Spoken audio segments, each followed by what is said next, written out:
Welcome ગોપીમેન્સમાં ફરી તમારું સ્વાગત છે. ગોપીમેન્સમાં જ આવી ગઈ છે જબરજસ્ત આઈટમ.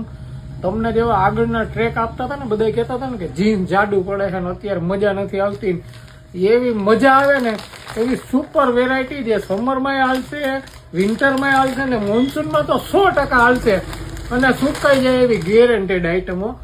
સુપર આમ જોવો એનું ખાલી ક્રિએશન, પીસનું લુક અને એકદમ જબરદસ્ત. જો પેન્ટ ટાઈપ પહેરવું હોય ને તો પેન્ટ ટાઈપ પહેરાશે અને ત્યાર પછી જો આમ લેંગા તરીકે યુઝ કરવો હોય ને તોય થાય એવી મસ્ત આખી ક્રિએશન આવશે. પોકેટ ક્રિએશનની મસ્ત આઈટમ છે અને આખું વોશ પીસ આવશે એક નંબર. વોશ આમ જીન્સ જેવું અને આમ તમને ફીલ ન થાય કે આ જીન્સ છે એવી હો. ઓલી જેમ રૂમાલને ખીચામાં રાખવો હોય ને એવી રીતના રહી જાય ને એવી જ આઈટમ જોવું. હાવ સોફ્ટ અને આમાં 4 કલર આવ્યા છે મસ્ત મસ્ત. એક પછી એક કલર બતાવતો જાઉં છું. જે